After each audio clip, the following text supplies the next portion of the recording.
साहब वो कटमुल्ले बेहुदा तरीका अख्तियार किया है। मुसलमानों से क्यों जोड़ा जाता है उर्दू को? आरएसएस नाम की जो एक चंडाल चौकड़ी इस मुल्क में है, योगी आदित्यनाथ जो अपने दिमाग की गंदगी इस तरह से वक्तन फवक्तन उगलते रहते हैं, उर्दू बोलने वालों को आप कटमुल्ला कहते हैं कि साहब ये तो कटमुल्ले हैं। तो सबसे बड़ा कटमुल्ला है वो तो संजीव सर्राफ को होना चाहिए। आपकी औकात है इतनी, कहेंगे आप कि फिराक गोरखपुरी कटमुल्ला है? कटमुल्ला खुद योगी आदित्यनाथ भी कटमुल्ला है। मिले टाइम्स में खुश आमदीद। आप तमाम लोग जानते हैं कि हिंदुस्तान एक ऐसा देश है, जब आप यहाँ आएंगे तो कुछ ही दूरी पर चलने के बाद यहाँ का रहन सहन बदल जाता है, बोली बदल जाती है, खाने पीने का स्टाइल बदल जाता है। वो तमाम चीज़ें हमारे देश में देखने को मिलती हैं। लेकिन अभी फ़िलहाल सदन में जिस तरह से उत्तर प्रदेश के मुख्यमंत्री योगी आदित्यनाथ ने उर्दू, मौलवी और कटमुल्लापन जैसे अल्फाजों का इस्तेमाल किया। आप तमाम लोगों को बता दूं कि हमारे हिंदुस्तान की कोई जो है आधिकारिक भाषा नहीं है। उर्दू को हिंदुस्तान की भाषा माना जाता है और 22 आधिकारिक भाषाओं में इसको शामिल किया जाता है। लेकिन बावजूद इसके भी बहुत सारी बातें जो है लगातार राजनीति पहलू पर उर्दू को लेकर होती रहती हैं। और आज एक अलग तरह की कंट्रोवर्सी हो चुकी है जिसको लेकर बहुत लोग बहुत कुछ लिख रहे हैं। संजय सिंह ने भी एक ट्वीट किया और उन्होंने उस पर लिख दिया कि जिस बयान में योगी आदित्यनाथ उर्दू को लेकर बात कर रहे हैं, उन्होंने उसमें भी कई वर्ड इस्तेमाल किए हैं। मैं आपको बता दूं कि एक शख्सियत और गुजरी है जिनका नाम कुमार विश्वास है। आज वो कुछ का कुछ बोल देते हैं, लेकिन एक जगह प्रोग्राम में उन्होंने उर्दू को लेकर बहुत अच्छी बात कही थी, एक शेर कहा था, तो वहां बहुत हजारों की पब्लिक थी, इकट्ठा हुई थी, तो वाहवाही उन्होंने बहुत लूटी थी। उन्होंने कहा था कि ये उर्दू बज़्म है और मैं हिंदी माँ का जाया हूं और ज़बान मुल्क की बहनें हैं, यही पैगाम लाया हूं, मुझे दुगनी मोहब्बत से सुनो उर्दू ज़बां वालों, मैं हिंदी माँ का बेटा हूं, मैं घर मौसी का आया हूं। तो उर्दू को लेकर बहुत सारी बातें हमने सुनी हैं और देखी हैं, और यहाँ से लेकर बॉलीवुड और बॉलीवुड से लेकर तमाम जगह उर्दू को बहुत ज़्यादा जो है सराहा जाता है। न जाने मुंशी प्रेमचंद से लेकर बहुत सारे लोग ऐसे हैं जिन्होंने उर्दू को अपनी ज़िंदगी में लाकर 4 चांद लगाए हैं। गुलजार ने एक गाना लिखा, उन्होंने लिखा वो यार है जो खुशबू की तरह, जिसकी ज़ुबान उर्दू की तरह। और अगर एक शायर की बात करूं तो वो कहते हैं वो करे बात तो हर लफ्ज़ से खुशबू आए, ऐसी बोली वही बोले जिसे उर्दू आए। मेरे साथ आज अब्दुर्रहमान आबिद साहब मौजूद है, मौलाना है। मैं जानने की कोशिश करूंगा उर्दू अल्फाज को मौलवी से जोड़ देना या फिर देश को कटमुल्लापन की तरफ ले जाना, इस तरह के जो सख्त अल्फाज प्रदेश के मुख्यमंत्री योगी आदित्यनाथ जी ने इस्तेमाल किए हैं, उनको आप कैसे देखते हैं? सिर्फ मैं ही नहीं देखता हूं, बल्कि मैं तो दूसरों से भी ये बात कहता हूं कि योगी आदित्यनाथ जिस आदमी का नाम है वो असल में कुछ और नाम है उनका। वो बिष्ट है। अच्छा। और बिष्ट क्या बल्कि भ्रष्ट है। वो गिरवा चोला पहन करके जी एक गुंडा आदमी है, नफरत दिमाग में भरी हुई है, तो उसको तो आप लोग जो है माजूर समझें। जैसे एक नीम बावला बच्चा होता है ना जी, उसकी बात जो है वो कोई अहमियत नहीं रखा करती। अच्छा। वो कुछ भी बकता रहता है, लोग उसको जो है जानते हैं कि भाई ये तो पागल है। बात अहमियत नहीं रख ली, लेकिन इसके बावजूद पूरे हिंदुस्तान में जो है आज बवाल हुआ पड़ा है इसी बात को लेकर।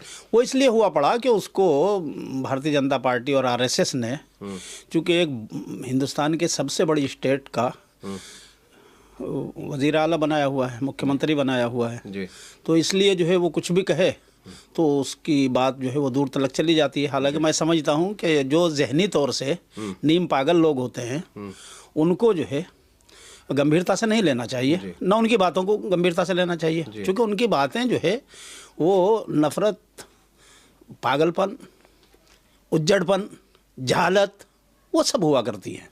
अच्छा, आप भी मौलवी हैं, आपने भी, आप मौलाना हैं। मैं जानना चाहूँगा कि जिस तरह से सदन में खड़े होकर कहा जाता है कि ये अपने बच्चों को तो इंग्लिश मीडियम में पढ़ाते हैं और दूसरे के बच्चों को उर्दू की तरफ धकेलते हैं, मैं जानना चाहता हूँ कि उर्दू पढ़ने से सिर्फ बच्चा मौलवी बनता है या उर्दू इंजीनियर बनने में या किसी भी प्रोफेशन में जाने के लिए बाधा होती है, रुकावट होती है? देखिए, कोई भी ज़बान किसी भी प्रोफेशन में जाने के लिए बाधा नहीं बन सकती। आपका तरीक़ा तालीम आप क्या अख्तियार करते हैं सिर्फ इस पर डिपेंड करता है। आप जो साइंस और जो सब्जेक्ट आप अंग्रेज़ी ज़बान के माध्यम से पढ़ते हैं, आप उनको उर्दू के माध्यम से पढ़ने शुरू कर दीजिए, उर्दू के ज़रिए पढ़िए उनको, तो आप जो है वही तालीम जो आप अंग्रेज़ी से हासिल कर रहे हैं उर्दू के ज़रिए भी हासिल कर सकते हैं। वही तालीम आप हिंदी में पढ़िए तो हिंदी से भी हासिल कर सकते हैं।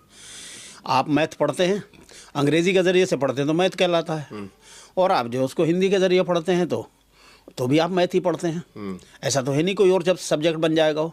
और ऐसा भी नहीं कि आपकी योग्यता कम हो जाएगी। अगर आपका उस्ताद काबिल है और आप में सीखने की चसक है और आप मेहनती हैं तो स्टूडेंट के ऊपर है। स्टूडेंट और उस्ताद और शागिर्द अगर दोनों मिलकर चाहें तो वो हिंदी ज़बान में पढ़ें, उर्दू में पढ़ें, अंग्रेज़ी में पढ़ें। अगर उसको मैथ पढ़ना है तो वो मैथ ही पढ़ेगा और जिस तरह की उसको सलाहियत इस्तेदाद अपनी बनानी है उसी तरह की बना जाएगा। कोई ज़बान किसी भी चीज़ में कभी कहीं रुकावट नहीं बनती। बल्कि सच्चाई यह है कि अगर हम लोग अंधी तकलीद जो है ये अंग्रेज़ी की छोड़ दें, उसमें चाहे आप जो लोग हिंदी मातृभाषा जिनकी है वो हिंदी को अपना ज़रिया बनाएं और जिनकी मातृभाषा उर्दू है वो उर्दू को अपना ज़रिया बनाएं, तो आप 5 साल तजर्बा करके देख लीजिएगा तो आपके बच्चे जो टेक्निकल एजुकेशन ले रहे हैं, जिनको आप शुरू से स्टार्ट करते हैं ना, केजी और नर्सरी से या कहिए फर्स्ट से, वहाँ से लेकर के 10वीं तक आपको उन बच्चों की सलाहियत कई गुना ज़्यादा बढ़ी हुई नज़र आएगी। क्यों कि आप जो है घर में तो उर्दू बोलते हैं, हिंदी बोलते हैं, आपके इर्द गिर्द में जो है माहौल सारा उर्दू का और हिंदी का है, मार्केट में आपके उर्दू और हिंदी बोली जाती है। लेकिन आप बच्चे को इंग्लिश मीडियम में पढ़ाते हैं तो उस बच्चे को 6 घंटे स्कूल में तो इंग्लिश मीडियम का माहौल मिलता है या वो बोलने की और वहाँ लिखने पढ़ने की उसमें प्रैक्टिस करता है, लेकिन घर आकर के उसे फिर वही हिंदी उर्दू बोलनी पड़ती है। तो अगर उसको उर्दू ही में बोलने का, उर्दू ही में लिखने का, उर्दू ही में पढ़ने का मौका मिलेगा तो उसकी सलाहियत कई गुना ज़्यादा बढ़ जाएगी। इसी तरह अगर किसी के घर में और मोहल्ले में और शहर में खालिस अंग्रेज़, जैसे गोवा में चले जाइए कि गोवा में बहुत सी आबादियाँ इस तरह की हैं कि खालिस वहाँ अंग्रेज़ी ही बोली जाती है, अंग्रेज़ी ही समझी जाती है। तो आप जो है अगर वहाँ का बच्चा अंग्रेज़ी मीडियम से पढ़ता है तो जाहिर सी बात है कि उसकी तरक्की और उसकी सलाहियत बढ़ेगी उसमें। तो ऐसा नहीं है कि उर्दू आपका नाम ले लें आप या हिंदी का नाम लेकर के आप ये कहें कि वो उसमें रुकावट बनती है, हरगिज़ नहीं। रही बात ये कि साहब वो कटमुल्ले और वो जिस तरह का उसने जो है बेहुदा तरीक़ा अख्तियार किया है, तो एक बात तो ये है कि पहले योगी को जो है मेरे ख्याल से कुछ अपनी जहालत का के उस घेरे से बाहर निकलना चाहिए। जिस जहालत के कुएं में बैठे हुए हैं उससे बाहर निकल के आना चाहिए और थोड़ा सा कुछ किताबें 2-4 पढ़ लें। भाई ज़्यादा आप पढ़े लिखे नहीं हैं, मैं मानता हूँ कि आप ज़्यादा नहीं पढ़ सकते और ना ज़्यादा किताबों का बोझ आपका दिमाग उठा सकता है, क्योंकि आपके दिमाग में तो फितने, गाली, गुंडागर्दी वो सब भरे हुए हैं। लेकिन 2-4 किताबें तो पढ़ के देख लीजिए।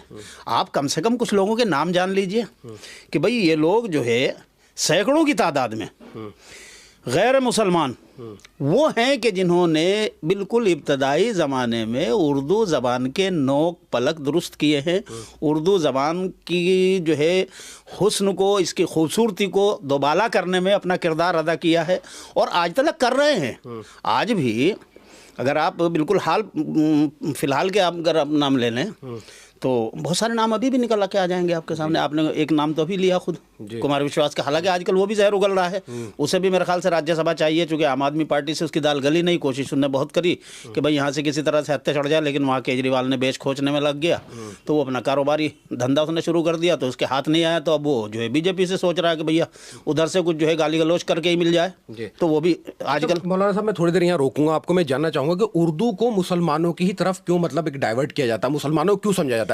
अगर ओवरऑल देखा जाए बहुत सारे जो मुस्लिम कंट्री हैं, अगर कहा जाए तो मुसलमानों की भाषा अरबी तो हो सकती है क्योंकि कुरान जो है वो अरबी में है और बहुत सारे मुल्कों में अरबी बोली भी जाती है। क्या सिर्फ पाकिस्तान को मद्देनजर रखते हुए देखा जाए कि पाकिस्तान में उर्दू बोली जा रही है तो उर्दू को मुसलमानों की तरफ जो है वो डाइवर्ट कर दिया जाए? और पाकिस्तान में भी पश्तो बोली जाती है, बहुत लैंग्वेजेस हैं जो बोली जाती हैं, इसको कैसे देखेंगे सर? देखिए साहब, अगर आप ज़मीनी हक़ाइक़ को अगर आप नज़र डालेंगे तो आप मुझे याद दिलाइएगा, मैं पाकिस्तान की सूरत हाल भी आपको बताऊंगा। लेकिन मैं पहले आपके उस पहले सवाल का जवाब दे दूं कि आप यहाँ पर जो है मुसलमानों से क्यों जोड़ा जाता है उर्दू को। दरअसल उर्दू ज़बान वो ज़बान है कि जिसने हिंदुस्तान में अंग्रेज़ों के ख़िलाफ़ जंग आज़ादी की लड़ाई की जोत को जगाने में बुनियादी किरदार अदा किया है। इनकलाब इसी ज़बान का नारा है। तो इस ज़बान के अखबारों ने, इस ज़बान के पत्रकारों ने, इस ज़बान के बोलने वाले प्रवक्ताओं ने, इस ज़बान के बोलने वाले वक्ताओं ने, इस ज़बान के बोलने वाले स्टूडेंट ने, तलबा ने, इस ज़बान के बोलने वाले लीडरों ने हिंदुस्तान में अंग्रेज़ों का जीना मुहाल कर दिया और हिंदुस्तान से अंग्रेज़ों को हुकूमत छोड़ के रातों रात भागने पर मजबूर कर दिया। तो आरएसएस नाम की जो एक चंडाल चौकड़ी इस मुल्क में है, वो सिर्फ एक आरएसएस नाम के अंदर उसको मत देखिए, बल्कि उसकी बहुत सारी चीज़ें हैं। उससे पहले एक हिंदू महासभा थी, फिर उससे पहले जो है एक वो घर वापसी हिंदू क्या था वो शक्ति संगठन,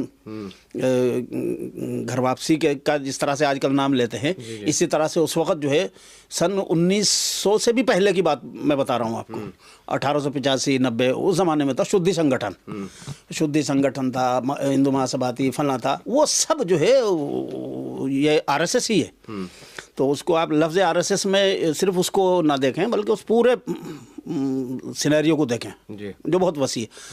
तो ये सब जो है ये हिंदुस्तान से अंग्रेज़ को जाना देना नहीं चाहते थे, बल्कि ये चाहते थे कि अंग्रेज़ों की ग़ुलामी करके इनको जो कुछ सत्ता से करीब रह करके जो कुछ दलाली मिल रही है उसको हासिल करते रहें। इसलिए इन्हें उर्दू बोलने वाले मुजाहिदीन जंग आज़ादी पसंद नहीं है, इसीलिए उनकी ज़बान पसंद नहीं है, इसीलिए ये उर्दू ज़बान को सिर्फ मुस्लिम तबके से वाबस्ता करके जो है अपने दिलों में भरी हुई नफ़रत की भड़ास को जो है निकालना चाहते हैं। दूसरी वजह यह है कि जब वतन तकसीम हो गया, हिंदुस्तान पाकिस्तान बन गया, तो तकसीम के बाद भी हिंदुस्तान की पार्लियामेंट में बाकायदा इस बात पर वोटिंग हुई कि हिंदुस्तान की नेशनल ज़बान कौन सी होगी, तो हिंदी होगी या उर्दू होगी। तो सिर्फ एक वोट के फ़र्क से हिंदी ज़बान को सरकारी ज़बान बना दिया गया था, चूँकि एक वोट हिंदी को ज़्यादा मिला और उर्दू को एक वोट कम मिला उस वक्त की पार्लियामेंट में। तो इससे यह साबित होता है कि हरगिज़ हरगिज़ हरगिज़ हरगिज़ उर्दू सिर्फ मुसलमानों की ज़बान नहीं है, चूँकि उस वक्त की पार्लियामेंट में इतने मुसलमान तो नहीं थे कि सिर्फ एक ही मुसलमान एक ही वोट कम पड़ता, यानी हिंदू एक वोट ज़्यादा था और मुसलमान एक मेंबर पार्लियामेंट कम था, वो हिंदू ही तो थे तो उन्होंने तो वोट दिया था ना उर्दू के लिए। तो जो उर्दू के लिए वोट दे रहा वो उर्दू बोलने वाला है या उर्दू का हिमायती है। तो इसलिए ये कहना कि साहब ये मुसलमानों की ज़बान है, ये भी 100% गलत है। अब रही बात ये कि साहब ये लोग जो है इस तरह से क्यों कर रहे हैं, या योगी आदित्यनाथ जो अपने दिमाग की गंदगी इस तरह से वक्तन फ़वक्तन उगलते रहते हैं, ये उनकी जहालत है। और मैं उनको मशवरा ये दूंगा कि भाई आप ज़रा सा कम से कम 1-2 किताबें पढ़ लीजिए, ऐसी किताबें हैं कई सारी मिल जाएंगी आपको कि उर्दू की तरक्की में और उर्दू की तामीर में गैर मुस्लिम अदीबों का और शायरों का क्या योगदान रहा है, उनकी पूरी किताबें मिल जाएंगी। उनमें बहुत सारे नाम जो है मैं आपको अभी भी बता सकता हूँ। देखिए मेरे पास कुछ नाम है नोट, मैं आपको पढ़ के बता देता हूँ। सबसे पहले तो अच्छा, अगर उर्दू बोलने वालों को आप कटमुल्ला कहते हैं कि साहब ये तो कटमुल्ले हैं, तो मेरे ख्याल से इस वक्त जो सबसे बड़ा कटमुल्ला है वो तो संजीव सर्राफ को होना चाहिए, जो रेख्ता चलाते हैं, जो पूरी एक वेबसाइट उन्होंने जो है रेख्ता की बना दी, जिसमें हिंदुस्तान, पाकिस्तान, बांग्लादेश, अफ़गानिस्तान, अरब, यूरोप, अमेरिका, जहाँ जहाँ भी दुनिया भर में फैले हुए हैं उर्दू बोलने वाले लोग, उन सब को और उन सब की तख्लीक़ात को और उन सब की काविशों को जमा कर दिया उन्होंने। तो भाई सबसे बड़ा कटमुल्ला तो फिर योगी को अवार्ड जो देना पड़ेगा वो संजीव सर्राफ को देना चाहिए, जो रेख्ता का फाउंडर है, तो अगर वो तो उनसे मुसलमान नहीं है तो कटमुल्ला का सबसे बड़ा अवार्ड तो उनको देना पड़ेगा, उनको दीजिए। फिर आप जो है, आपने नाम सुना होगा तिलोक चंद महरूम, बहुत बड़े आदमी थे उर्दू के। मुंशी प्रेमचंद की कहानी आपने भी पढ़ी होगी। बिल्कुल, मुंशी प्रेमचंद की सुनी है। जगन्नाथ आज़ाद का नाम भी आपने सुना होगा। पंडित आनंद मोहन ज़ुत्शी गुलजार दहलवी को तो आपने देखा भी होगा शायद। नहीं देखा तो नहीं है, लेकिन हाँ नाम सुना है। अरे साहब बड़ी अजीब व गरीब शख्सियत थी, 100 साल की उम्र तकरीबन पाई, अभी तो चंद साल पहले इंतकाल हुआ उनका। वो तो उर्दू में ही बोलता था, उर्दू में ही सोता था, उर्दू में ही खाता था, उर्दू में ही पीता था। वो तो आशिक उर्दू था भाई, उसको तो सारी दुनिया से जो है अवार्ड मिले हुए थे आशिक उर्दू होने के। तो भाई फिर उसको भी जो है आपको कटमुल्ला का अवार्ड देना पड़ेगा। योगी आदित्यनाथ से कहिए कि आप उनको भी जो है कटमुल्ला बताएं।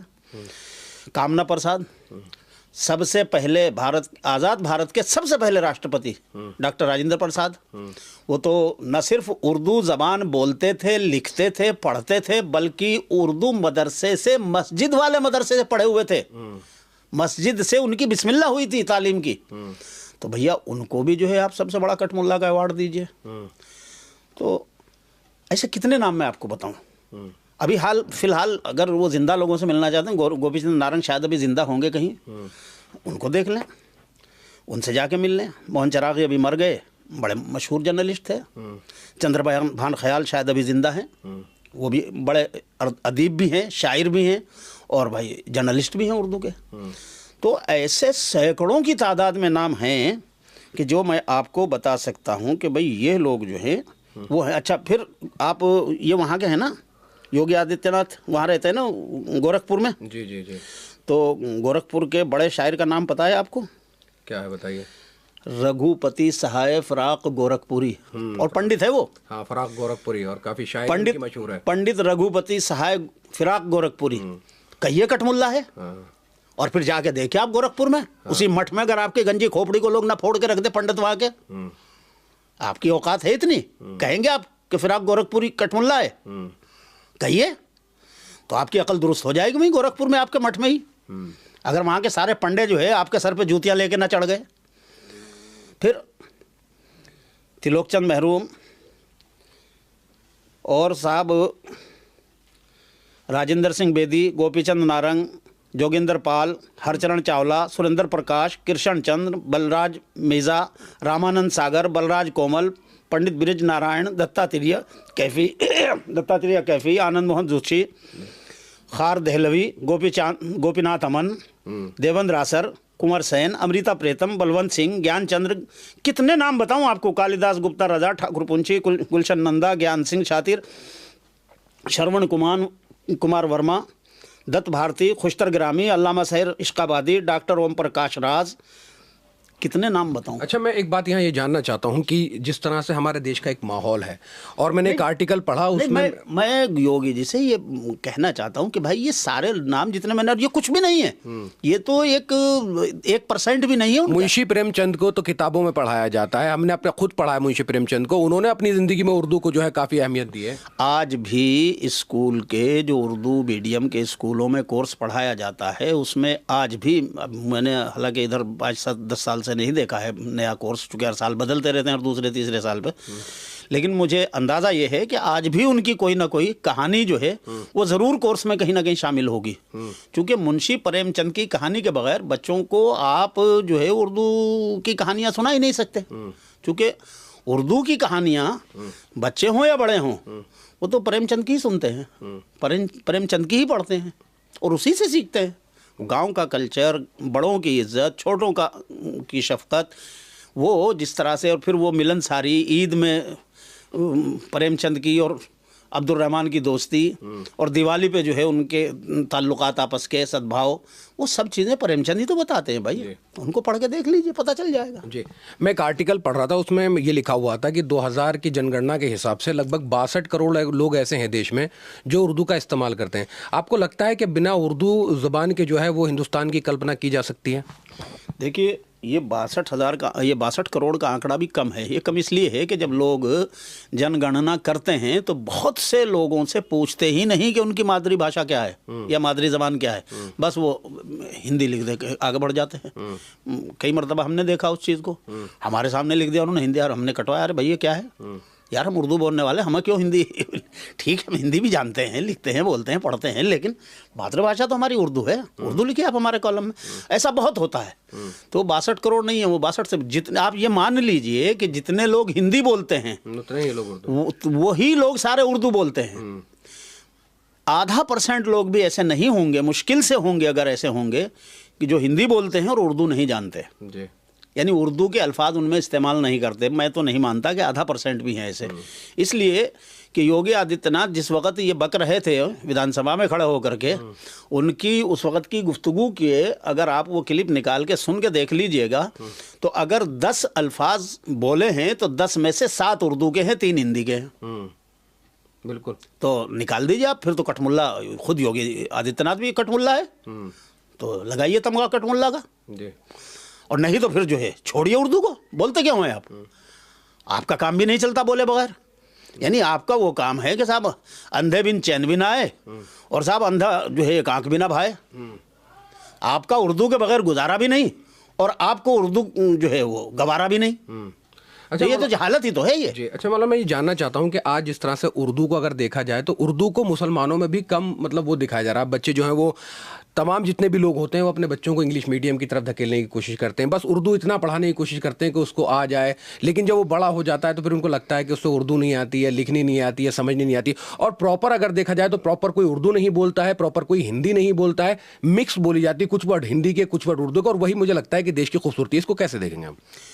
उर्दू और हिंदी ही मिक्स नहीं बोलते, अब तो अंग्रेजी भी मिक्स करके लोग बोलते हैं। आप देख लीजिएगा, गुफ्तगू करते हैं मार्केट में, आप जब जाते हैं तो बहुत से अल्फाज उसमें अंग्रेजी के, बहुत से हिंदी के, बहुत से उर्दू के, इस तरह से खिचड़ी ज़बान बोली जाती है। और यही उर्दू की खूबसूरती है कि उर्दू जब हिंदुस्तान में पैदा हुई थी तो इसी तरह पैदा हुई थी कि जब यहाँ बाहर से लोग आए और हिंदुस्तान के लोग थे, उनकी ज़बान अलग थी और उनकी ज़बान अलग थी, तो जब वो मिलते थे तो आपस में फिर एक ज़बान बोलते थे, तो उसमें जो है कुछ अल्फाज उनके होते थे, कुछ उनके होते थे, तो वो जो है खिचड़ी ज़बान बन गई और वही उर्दू बनी। उसी का नाम हिंदवी था, ये उर्दू नाम पहले नहीं था। हाँ, बहुत अलग अलग पहले हिंदवी नाम था, फिर हिंदुस्तानी नाम हुआ, फिर जो है उर्दू नाम हुआ। उर्दू तो बहुत बाद में इसका नाम दिया गया, फिर रेख्ता इसका नाम हुआ, रेख्ता भी इसका नाम हुआ, और दक्कन के इलाकों में दक्कनी इसका नाम हुआ। तो खैर ये तो एक अलग चीज़ है। आपने शुरू में एक पाकिस्तान का मसला इसमें जोड़ा था कि साहब पाकिस्तान में जो है वो उर्दू, जब वो पाकिस्तान बन गया उर्दू वहाँ चली गई। ऐसा है कि पाकिस्तान ने सरकारी तौर पर उर्दू को अपनी ज़बान बनाया, लेकिन अमली हकीकत ये है कि पाकिस्तान में जो इलाके हैं वहाँ पर हर जगह उर्दू नहीं बोली जाती। बलूचिस्तान में बलोची ज़बान है, सिंध में सिंधी है, पंजाब में पंजाबी है, और दूसरे इलाकों में दूसरी खैबर पख्तूनख्वा में पख्तून भाषा बोली जाती है। तो वहाँ की अपनी अपनी ज़बानें अलग अलग हैं। बहुत से लोग वहाँ पर भी वो मुसलमान हैं, यानी वहाँ पर जो है 99.9% जो है वो मुसलमान हैं। उसके बावजूद वहाँ पर बहुत से लोग ऐसे मिलेंगे कि वो उर्दू पढ़ना नहीं जानते। उर्दू के अल्फाज तो बोलते हैं वो अपनी उसमें भी, जैसे यहाँ बोलते हैं। हिंदी वाला आदमी भी उर्दू बोलता है, लेकिन वो अगर उर्दू का रस्मुल ख़त उसके सामने लिख कर रखिए तो नहीं पढ़ पाएगा। जैसे उर्दू वाला बहुत से हिंदी के अल्फाज अपनी ज़बान में इस्तेमाल करता है, लेकिन अगर हिंदी रस्मुल ख़त में उसके सामने लिख के रखिए तो वो नहीं पढ़ पाएगा, चूँकि उसने हिंदी पढ़ी नहीं शुरू में।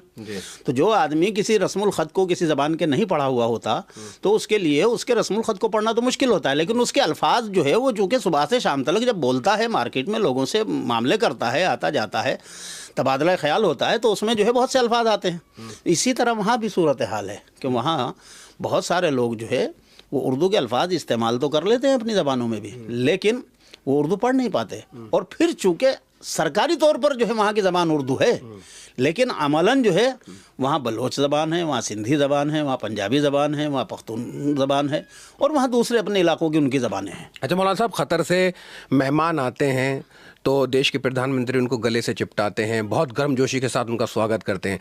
वहीं दूसरी तरफ योगी आदित्यनाथ जो है सदन में इस तरह का भाषण देते हैं। इन दोनों चीज़ों को कैसे देखते हैं? क्योंकि जब बाहर जाते हैं तो मुसलमानों से इस तरह का बर्ताव, इतनी गर्मजोशी के साथ जाने के बाद भी मिलना और आने के बाद भी मिलना, लेकिन देश के मुसलमानों को ये दोहरा व्यवहार किस तरह से, जो दोहरा व्यवहार किया हुआ है, इसको कैसे देखते हैं?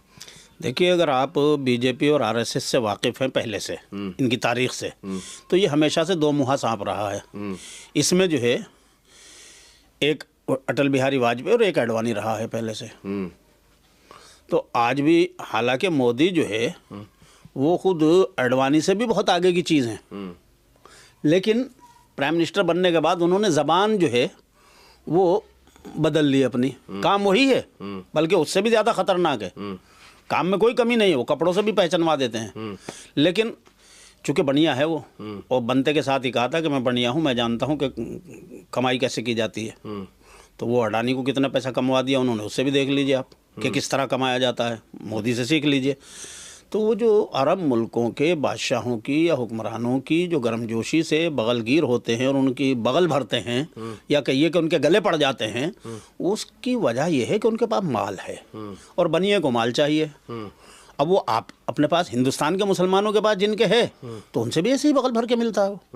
आप देख लीजिएगा, जिन हिंदुस्तानी मुसलमानों के पास भी माल है, आपको मालूम है ना वो लूलू मॉल वाला लखनऊ में, हारून यूसुफ क्या नाम है उनका? ना यूसुफ नाम है, अबू यूसुफ। तो वो मालदार आदमी है, तो उनको भी बगल भर के मिलते हैं या उनके भी गले पड़ के मिलते हैं। लेकिन आप चूँकि मालदार नहीं हैं तो आपको लठियाया जाएगा, जुतियाया जाएगा और सब बकियाया जाएगा। तो सीधा सीधा सा उसूल है उनका कि वहाँ जो है योगी को बकने के लिए छोड़ा हुआ है कि तुम जो है हिंदू वोट बैंक को अपना पक्का और मजबूत रखने के लिए मुसलमानों को लानत मलामत गाली गुफ्तार करते रहो, और ये जो है अपना अरब मुल्कों के बादशाहों से, हुक्मरानों से और मालदार मुसलमानों से गले मिलकर के जो है अपना माल घसीटते रहेंगे। जी, बहुत बहुत शुक्रिया मौलाना हमसे बात करने के लिए। तो मैं आप तमाम लोगों को बता दूं कि ये लगातार मुसलमानों को, अब लैंग्वेज पे बात आ गई, उर्दू ज़बान को लेकर इस तरह की लगातार बातें होती हैं और कहीं ना कहीं एक वोट बैंक जो है उसको सेट किया जाता है, बहुत लोगों को ये बताया जाता है और आपने सोशल मीडिया के माध्यम से भी बहुत जगह देखा होगा कि बहुत सारी बातें इसको लेकर होती हैं। आप तमाम लोगों का क्या कुछ कहना है इस उर्दू ज़बान को लेकर जो कंट्रोवर्सी हुई है, वीडियो के कमेंट सेक्शन में हमें कमेंट्स करके अपनी राय ज़रूर दें। फिर किसी अहम शख्सियत के साथ मुलाकात होगी, मुझे दीजिए इजाज़त, अल्लाह हाफिज़।